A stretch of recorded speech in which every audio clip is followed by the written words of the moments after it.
오늘 말씀은 고린도전서 6장부터 10장 말씀입니다. 봉독합니다. 여러분 중에 어떤 사람이 다른 사람과 다툼이 있을 때 성도들에게 해결해 달라고 하지 않고 왜 그것을 세상 법정에 고소하려고 합니까? 여러분은 성도들이 세상을 심판한다는 사실을 알지 못하십니까? 여러분들은 세상을 심판해야 할 사람들인데 사소한 문제도 여러분이 직접 심판할 능력이 없단 말입니까? 우리가 천사들을 심판한다는 사실을 알지 못하십니까? 하물며 이 세상의 사소한 일들이야 어떻겠습니까? 그런데 이런 일상적인 문제로 다툼이 일어날 때 여러분은 왜 교회에서 멸시하는 세상 사람들을 재판관으로 앉히는 것입니까? 나는 여러분을 부끄럽게 하려고 이 말을 하는 것입니다. 아니, 여러분 중에는 신자들 간의 문제를 해결해 줄 만큼 지혜로운 사람이 한 사람도 없단 말입니까? 여러분은 지금 신자가 다른 신자를 고소하는 것도 부족해서 하나님을 믿지 않는 사람 앞에서 재판을 받게 해야겠다는 말입니까? 이렇게 여러분 사이에서 서로 고소하는 일이 발생하였다는 사실은 이미 여러분이 패배했음을 의미합니다. 이렇게 되느니 차라리 악한 일을 당하는 편이 낫지 않겠습니까? 아니면 속임을 당하는 쪽이 낫지 않겠습니까? 여러분 스스로가 불의를 행하고 속이고 있습니다. 그것도 성도들끼리 말입니다. 여러분은 불의한 자들이 하나님 나라를 기업으로 상속받지 못한다는 사실을 알지 못하십니까? 속지 마십시오. 음행하는 사람이나 우상 숭배하는 사람이나 간음하는 사람이나 남자로서 몸을 파는 사람이나 동성 연애를 하는 사람이나 도적질하는 사람이나 탐욕이 가득한 사람이나 술에 젖어 사는 사람이나 모함하는 사람이나 약탈하는 자들은 하나님의 나라를 기업으로 상속받지 못할 것입니다. 여러분 중에 여기에 속한 사람들이 있었습니다. 그러나 여러분은 우리 주 예수 그리스도의 이름과 우리 하나님의 성령으로 씻음을 받고 거룩해졌으며 의롭다함을 받았습니다. 내게는 무엇이든지 할 수 있는 자유가 있다. 이것은 여러분이 내세우는 표어입니다. 맞습니다. 하지만 모든 것이 다 유익한 것은 아닙니다. 내게는 무엇이든지 할 수 있는 자유가 있다고 언언하지만 나는 어떤 것에 의해서도 제재를 받지 않을 것입니다. 음식은 배를 채우기 위해 있고 배는 음식을 먹기 위해 있다. 이것도 여러분이 내세우는 표어입니다. 그러나 하나님께서는 언젠가 이 모든 것을 필요 없게 만드실 것입니다. 우리 몸은 음행을 위해 있는 것이 아니라 주님을 위해 있으며 주님은 우리 몸을 위해 계십니다. 하나님께서 주님을 살리셨으니 그분의 능력으로 장차 우리도 살리실 것입니다. 여러분의 몸이 그리스도의 지체인 것을 알지 못하십니까? 그렇다면 내가 그리스도의 지체를 떼어내 창녀와 한 몸으로 만들 수 있겠습니까? 그럴 수 없습니다. 창녀와 결합하는 사람은 창녀와 한 몸이 된다는 것을 알지 못하십니까? 성경에 두 사람이 한 몸이 될 것이다라고 기록되어 있습니다. 하지만 주님과 연합하는 사람은 주님과 영적으로 하나가 됩니다. 음행을 멀리 하십시오. 사람이 짓는 모든 죄들은 몸 밖에서 일어나는 것이지만 음행하는 사람은 자신의 몸에 죄를 짓는 것입니다. 여러분의 몸은 하나님께 받은 것이며 여러분 안에 거하시는 성령의 성전이라는 사실을 알지 못하십니까? 여러분은 여러분 자신의 것이 아닙니다. 여러분은 하나님께서 값을 치르고 산 몸입니다. 그러므로 여러분의 몸으로 하나님께 영광을 돌리십시오. 아멘. 7장입니다. 이제 여러분이 내게 보낸 편지에 사람이 결혼하지 않는 편이 더 낫다고 한 내용에 대해 말씀드리겠습니다. 음행이 성행하고 있으므로 남자마다 자기 아내를 두고 여자도 자기 남편을 두십시오. 남편은 아내에게 혼인의 의무를 다하고 아내도 남편에게 그렇게 하십시오. 아내가 자기 몸에 대한 권한을 행사하는 것이 아니라 남편이 하며 남편도 자기 몸에 대한 권한을 행사하는 것이 아니라 아내가 합니다. 남편과 아내는 서로 합의하여 기도에 전념하기 위해 얼마 동안 떨어져 있는 경우를 제외하고는 서로 떨어져 있지 마십시오. 잠시 떨어져 있는 경우라도 사탄이 여러분의 약함을 뜸타 시험할지 모르니 그 후에는 다시 합치십시오. 이것은 내가 충고로 드리는 말씀이지 명령은 아닙니다. 나는 모든 사람이 나처럼 지내기를 바랍니다. 하지만 각 사람마다 하나님께 받은 은사가 달라서 어떤 사람은 이러하고 또 다른 사람은 저러합니다. 결혼하지 않은 사람들과 과부들에게 말합니다. 여러분들도 나처럼 결혼하지 않고 지내는 것이 여러분에게 좋습니다. 그러나 자신을 절제할 수 없거든 결혼하십시오. 욕정에 불타는 것보다 것보다 결혼하는 편이 낫습니다. 이제 이미 결혼한 사람들에게 명령합니다. 이것은 나의 명령이 아니라 주님의 명령입니다. 아내는 남편과 헤어지지 마십시오. 남편과 헤어지는 일이 있게 된다면 결혼하지 말고 그대로 혼자 지내든지 아니면 전 남편과 다시 합쳐야 합니다. 남편 역시 아내를 버려서는 안 됩니다. 그 외의 사람들에게 말합니다. 이것은 주님의 말씀이 아니라 내 생각입니다. 어떤 남자 신자에게 믿지 않는 아내가 있는데 그 아내가 남편과 함께 살고 싶어하면 그 아내를 버려서는 안 됩니다. 어떤 여자 신자에게 믿지 않는 남편이 있는데 그 남편이 아내와 함께 살고 싶어하면 그 남편을 버려서는 안 됩니다. 그것은 믿지 않는 남편이 아내를 통해 거룩해지고 믿지 않는 아내가 남편을 통해 거룩해지기 때문입니다. 그렇지 못하다면 여러분의 자녀도 깨끗하지 못할 것입니다. 하지만 여러분이 보시다시피 여러분의 자녀는 거룩합니다. 그렇지만 만일 믿지 않는 남편이 헤어지려 하면 그렇게 하도록 하십시오.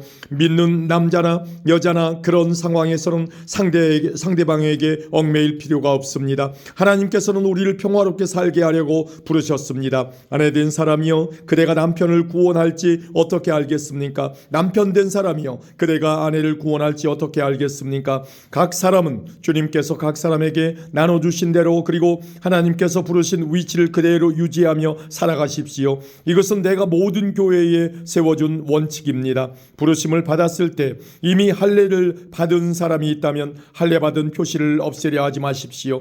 그러나 부르심을 받았을 때 할례를 받지 않은 사람이 있다면 할례를 받으려 하지 마십시오. 할례를 받았느냐 받지 않았느냐 하는 것은 아무것도 아닙니다. 하나님의 계명들을 지키는 것이 중요합니다. 각 사람은 하나님께서 그를 부르셨을 때의 상태 그대로 살아가십시오. 노예였을 때 부름을 받았습니까? 그것 때문에 마음 상해하지 마십시오. 그러나 혹시 자유를 얻을 기회가 생기면 그 기회를 활용하십시오. 주님 안에서 부르심을 받았을 때의 노예인 사람은 주님께 속한 자유인입니다. 이와 마찬가지로 부르심을 받았을 때의 자유인인 사람은 그리스도의 노예입니다. 여러분은 값을 치르고 산 사람들입니다. 더 이상 사람들의 노예가 되지 마십시오. 성도 여러분 각 사람은 부르심을 받은 위치에 그대로 머물러 계시면서 하나님께 책임을 다하시기 바랍니다. 이제 여러분이 편지에 언급한 결혼하지 않은 처녀들에 관해 말하고자 합니다. 이 부분에 대해서는 특별히 주님께로부터 받은 명령이 없습니다. 하지만 나는 주님의 자비하심을 힘입어 믿을 만한 사람이 되어 의견을 제시하고자 합니다. 현재 겪고 있는 위기를 생각하면 결혼하지 않은 사람은 현재대로 지내는 것이 더 좋다고 생각합니다. 아내가 있는 사람이 있습니까? 아내와 헤어지려고 하지 마십시오. 아내와 헤어졌습니까? 아내를 구하려고 하지 마십시오. 그러나 여러분이 결혼한다고 해도 죄를 짓는 것은 아닙니다. 처녀가 결혼한다고 해도 죄를 짓는 것은 아닙니다. 다만 결혼한 뒤에는 이 세상에서 겪는 환난을 맞이하게 될 것입니다. 나는 여러분을 아껴서 이런 말을 하였습니다. 성도 여러분, 내가 하고자 하는 말은 이렇습니다. 시간이 얼마 남지 않았습니다. 지금부터는 아내 있는 사람들은 아내가 없는 사람처럼 사십시오. 우는 사람은 울지 않는 사람처럼, 기쁨에 넘친 사람은 기쁘지 않은 사람처럼, 물건을 사는 사람은 자기가 산 것을 가지고 있지 않은 사람처럼 사십시오. 세상 물건을 쓰는 사람은 그것들의 마음이 빼앗기지 않고 빼앗기지 않은 사람처럼 사십시오. 그것은 이 세상의 현재 모습이 지나가고 있기 때문입니다. 나는 여러분이 마음 쓰는 것 없이 살기를 바랍니다. 결혼하지 않은 남자는 어떻게 하면 주님을 기쁘시게 할까 하고 주님의 일에 마음을 씁니다. 그러나 결혼한 남자는 어떻게 하면 아내를 기쁘게 할까 하며 세상 일에 마음을 쓰게 됩니다. 결혼한 남자의 마음은 이렇게 나뉘어집니다. 결혼하지 않은 여자나 처녀는 자기의 몸이나 영혼을 주님께 거룩하게 드리기 위해 주님의 일에 마음을 쓰지만 결혼한 여자는 어떻게 하면 남편을 기쁘게 할까 할 수 있을까 생각하며 세상 일에 마음을 씁니다. 여러분 자신의 유익을 위해서 내가 이런 말을 하는 것이지 여러분을 속박하려고 그러는 것이 아닙니다. 나는 여러분이 나누지 않은 마음으로 자신을 주님께 드려 바르게 생활하기를 바랄 뿐입니다. 어떤 남자의 남자에게 약혼한 여자가 있는데 자기가 그 여자에게 적절하지 못하게 행동하고 있다는 생각이 들고, 더욱이 약혼녀가 혼기를 지날 만큼 나이가 들게 되어 여자와 결혼해야 할 것 같다고 판단된다면 원하는 대로 행하십시오. 죄 짓는 것이 아닙니다. 두 사람은 결혼하는 것이 좋습니다. 그러나 자기 마음에 결혼하지 않기로 굳게 결심을 하고 또 반드시 결혼을 해야 되는 것도 아니고, 자신이 욕정을 억제할 능력이 있어서 약혼한 처녀와 결혼하지 않기로 결심을 했다면 그것도 잘하는 것입니다. 그러므로 자기가 약혼한 처녀와 결혼을 하는 것도 잘하는 것이지만 결혼하지 않는 것은 더 잘하는 것입니다. 여자는 남편이 살아있는 동안에는 남편에게 매인 몸입니다. 그러나 남편이 죽으면 자기가 원하는 사람과 자유롭게 결혼할 수 있습니다. 단 남편 될 사람은 반드시 주님을 믿는 사람이어야 합니다. 이것은 내 판단입니다만 그런 여자는 재혼하지 않고 혼자 지내는 것이 더 행복할 것 같습니다. 나에게도 하나님의 성령이 있다고 생각합니다. 아멘. 8장입니다. 이제 우상에게 제물로 바친 음식을 먹는 문제에 대해 말씀드리겠습니다. 여러분이 우리는 다 지식이 있다고 주장하는 것을 우리는 알고 있습니다. 그러나 지식은 교만하게 하고 사랑은 덕을 세운다는 사실입니다. 어떤 사람이 자기가 무엇인가 안다고 생각하면 그 사람은 마땅히 알아야 할 것을 아직은 모르고 있는 사람입니다. 그러나 그 사람이 하나님을 사랑하면서 하나님께서도 그 사람을 알아주십니다. 그러나 그 사람이 하나님을 사랑하면 하나님께서도 그 사람을 알아주십니다. 이제 우상에게 제물로 바친 음식을 먹는 문제에 대해 이야기해 봅시다. 우리는 세상에서 우상이란 아무것도 아니며 하나님은 오직 한 분뿐이라는 사실을 알고 있습니다. 하늘에나 땅에나 신이라고 불리는 존재가 많이 있고 사실 많은 신이 있으며 많은 주가 있지만 우리에게는 아버지가 되시는 하나님 한 분만 계십니다. 만물이 그분에게서 나왔고 우리는 그분을 위해 살고 있습니다. 또 주 예수 그리스도 한 분만 계십니다. 만물이 그분 때문에 창조되었고 우리도 그분 때문에 살고 있습니다. 그런데 누구나 이러한 진리를 아는 것은 아닙니다. 사람들 중에는 아직도 우상을 숭배하는 습관이 남아 있어서 우상에 바친 음식을 먹을 때 그것이 우상에 바친 음식이라고 생각하며 먹는 사람들이 있습니다. 그 사람들의 양심은 약해졌고 더럽혀졌습니다. 그러나 우리를 하나님께 가까이 나아가게 하는 것은 음식이 아닙니다. 음식을 먹지 않는다고 해서 손해되는 것은 아니며 음식을 먹는다고 해서 더 이루어지는 것도 아닙니다. 그렇지만 여러분에게는 있는 자유를 행사할 때 그것이 믿음이 약한 성도들에게 걸림돌이 되지 않도록 주의하십시오. 지식이 있다는 여러분이 우상의 신전에서 음식을 먹고 있는 것을 믿음이 약한 성도가 본다면 그가 용기를 얻어 그 사람처럼 우상의 제물로 바친 음식을 먹지 않겠습니까? 이렇게 되면 믿음이 약한 성도는 여러분의 지식 때문에 망하게 되는 것입니다. 그리스도께서는 바로 그 성도를 위해 죽으셨습니다. 이런 식으로 여러분의 동료 성도들에게 죄를 짓고 그들의 약한 양심에 상처를 준다면 여러분은 그리스도께 죄를 짓는 것입니다. 그러므로 내가 먹는 음식 때문에 내 동료 성도들이 걸려 넘어지게 되면 그 사람이 걸려 넘어지지 않도록 하기 위해 나는 평생 고기를 먹지 않을 것입니다. 아멘. 9장입니다. 내가 자유인이 아니란 말입니까? 내가 사도가 아니란 말입니까? 내가 우리 주 예수님을 보지 못했단 말입니까? 여러분 자신이 내가 주님 안에서 일한 수고의 열매가 아닙니까? 내가 다른 사람들에게는 사도가 아닐지라도 여러분에게는 확실한 사도입니다. 왜냐하면 여러분이 주님 안에서 나의 사도직을 인정해 주었기 때문입니다. 나를 비판하는 사람들에게 나의 입장을 이렇게 밝힙니다. 우리에게 먹고 마실 권리가 없습니까? 다른 사도들과 주님의 동생들과 게바가 그런 것처럼 우리는 신자인 아내를 데리고 다닐 권리가 없습니까? 나와 바나바만 생계를 위해 일해야 한단 말입니까? 자기가 비용을 대가면서 군대 생활을 하는 사람이 어디에 있습니까?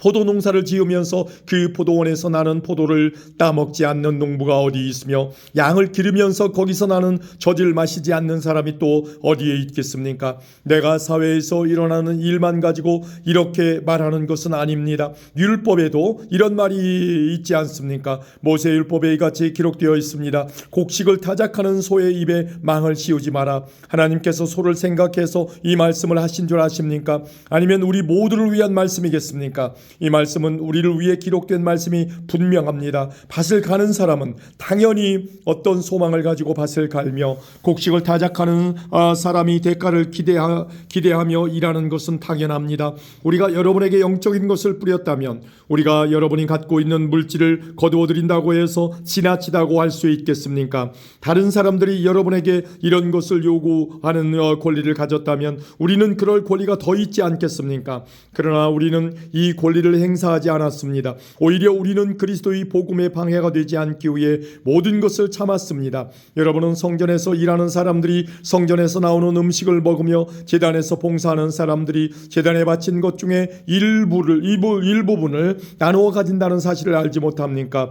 이와 같이 주님께서도 복음을 전하는 사람들은 복음을 전하는 일로 생활하라고 정하셨습니다. 그러나 나는 이러한 권리를 하나도 사용하지 않았습니다. 그렇다고 해서 여러분이 나에게 그렇게 해주기를 바라서 이 편지를 쓰는 것은 아닙니다. 내가 가지고 있는 이러한 자부심을 빼앗기기보다는 차라리 굶어 죽는 편이 더 낫습니다. 내가 복음을 전한다 해도 자랑할 것이 없는 것은 그것이 내가 당연히 해야 하는 일이기 때문입니다. 만일 내가 복음을 전하지 않는다면 나에게 화가 내릴 것입니다. 만일 내가 자원해서 복음을 전한다면 당연히 보수를 받을 것입니다. 그러나 자원해서 하는 일이 아니라면 이것은 내게 맡기신 직무를 다하는 것일 뿐입니다. 그러면 내가 받을 상이 무엇입니까? 바로 이것입니다. 내가 복음을 전할 때 아무 대가도 받지 않고 전하는 것과 복음을 전하면서 나의 권리를 사용하지 않는 것입니다. 나는 자유인이며 어느 누구에게도 매어 있지 않습니다. 그러나 나는 되도록 많은 사람을 얻기 위해 스스로 많은 사람의 종이 되었습니다. 유대인들에게는 유대인들을 얻고자 유대인처럼 되었습니다.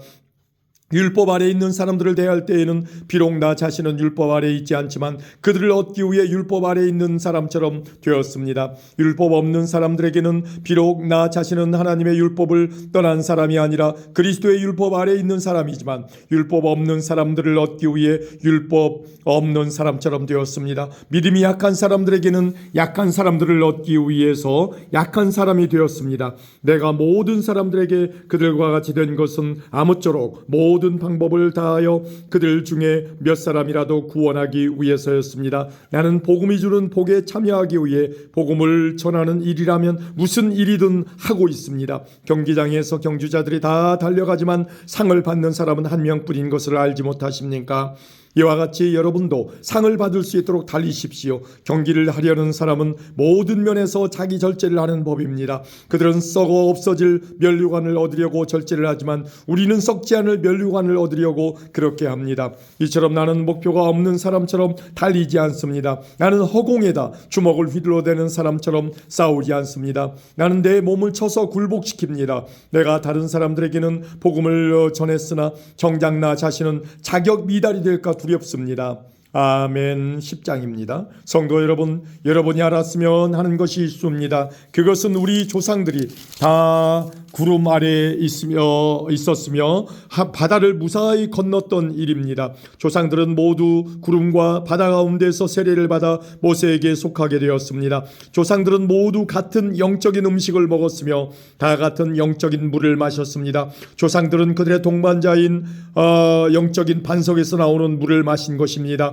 그런데 이 반석은 그리스도였습니다. 그러나 하나님께서는 조상들 대부분을 기뻐하지 않으셔서 그들은 광야에서 죽어 흩어지게 되었습니다. 이런 일은 우리에게 본보기가 되어 우리는 그들처럼 악한 일을 즐겨하지 말라는 경고가 됩니다. 여러분 중에 우상 숭배를 하는 사람들이 있는데 여러분은 그들처럼 우상 숭배하지 마십시오. 성경의 백성들이 앉아 먹고 마셨으며 일어나 춤을 추었다고 기록되어 있습니다. 조상들 중에 가늠한 사람이 있었는데 우리는 그들처럼 가늠하지 맙시다.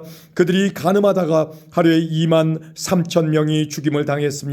또 우리 조상들 중에는 주님을 시험하다가 뱀에 물려 죽은 사람들이 있었습니다. 우리는 그들처럼 주님을 시험하지 맙시다. 조상들 중에는 불평을 늘어놓다가 멸망시키는 천사에게 멸망당한 사람들이 있었습니다. 그러니 여러분들은 불평하지 마십시오. 이 모든 일들은 우리 조상들에게 본보기로 일어난 일들이며 세상의 종말이 다가오는 시대에 살고 있는 우리에게 경고를 하기 위해 기록되었습니다.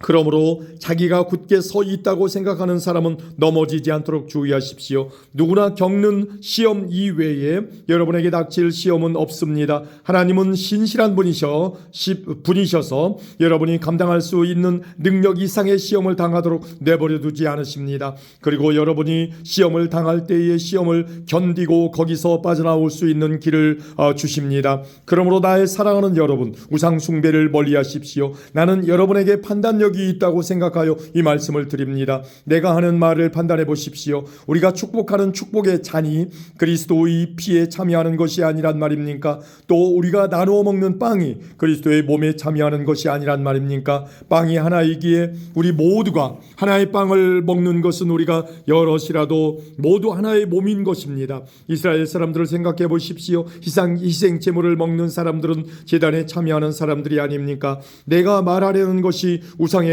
바친 음식이나 우상이 무슨 대단한 것이라도 된다는 의미로 들립니까? 그렇지 않습니다. 사람들이 제단에 바치는 것은 귀신에게 바치는 것이지 하나님께 바치는 것이 아닙니다. 나는 여러분들이 귀신과 사귀는 사람이 되는 것을 원하지 않습니다. 여러분은 주님의 잔을 마시고 동시에 귀신의 잔을 마실 수는 없으며 주님의 식탁에 참여하면서 귀신의 식탁에 참여할 수는 없습니다. 우리가 주님을 질투하게 만들어서야 되겠습니까? 우리가 주님보다 더 강한 자란 말입니까? 모든 것이 허용되었다고 여러분은 말하지만 모든 것이 다 유익한 것은 아닙니다. 또 모든 것이 허용되었다고들 그러지만 모든 것이 다 덕을 세우는 것은 아닙니다. 누구나 자기 유익을 구해서는 안 되고 다른 사람의 유익을 구하여야 합니다. 시장에서 파는 고기는 어떤 것이 되었든지 양심으로 위해 꼬치꼬치 캐묻지 말고 그냥 사 먹으십시오. 땅과 그 안에 가득한 것이 다 주님의 것이기 때문입니다.